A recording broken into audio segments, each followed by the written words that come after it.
अनजान phone call. रात का वक्त था। घड़ी की सुई 12 के करीब थी। आरव अपने छोटे से अपार्टमेंट में अकेला बैठा था। हल्की हल्की बारिश की बूंदें खिड़की पर टकरा रही थीं और कमरे में सिर्फ लैंप की हल्की पीली रोशनी थी। काम से थका हुआ वह सोने की तैयारी कर रहा था। तभी उसका फोन अचानक बज उठा। उस समय फोन बजना थोड़ा अजीब था, क्योंकि इतनी रात गए कोई भी उसे कॉल नहीं करता था।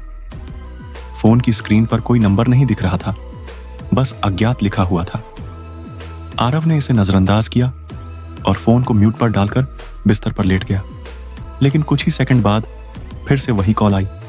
इस बार आरव ने फोन उठा लिया। हेलो, उसने धीमी आवाज में कहा।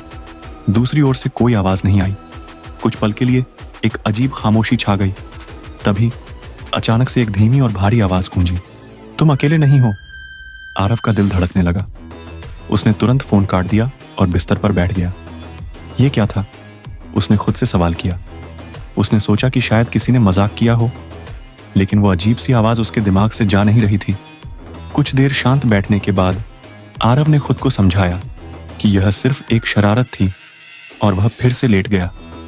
लेकिन तभी उसके अपार्टमेंट की लाइट्स अचानक बुझ गईं। अब कमरा पूरी तरह अंधेरे में डूब गया था। आरव ने उठकर लाइट्स चेक करने की कोशिश की, लेकिन बटन काम नहीं कर रहे थे। उसे कुछ अजीब सा महसूस होने लगा, जैसे कोई उसके आसपास हो। तभी अचानक फोन फिर से बजा। इस बार स्क्रीन पर कोई नंबर नहीं था और आरव के हाथ पसीने से भीग गए थे। उसने कांपते हुए फोन उठाया। दूसरी तरफ से फिर वही भारी आवाज आई, मैं अंदर हूं। आरव ने घबराकर चारों ओर देखा, लेकिन कमरे में कोई नहीं था। उसकी सांसें तेज हो गईं। फोन उसके हाथ से गिर गया। तभी उसे लगा कि उसके पीछे कोई खड़ा है। उसने धीमे से गर्दन घुमाई और अंधेरे में एक हल्की परछाई देखी। वह जड़ हो चुका था। उसके शरीर ने जैसे काम करना बंद कर दिया था। तभी अचानक से वह परछाई उसकी ओर बढ़ने लगी।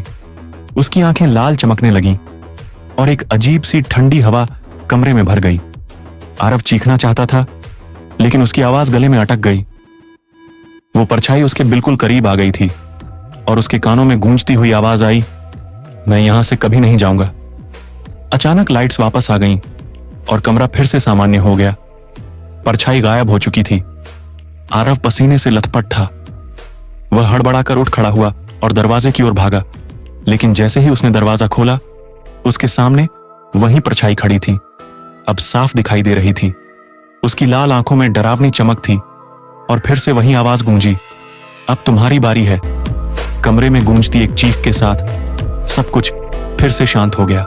यह वीडियो आप सभी को किसी लगी कमेंट में जरूर बताएं और ऐसे ही वीडियो देखने के लिए हमारे चैनल को सब्सक्राइब करें। धन्यवाद।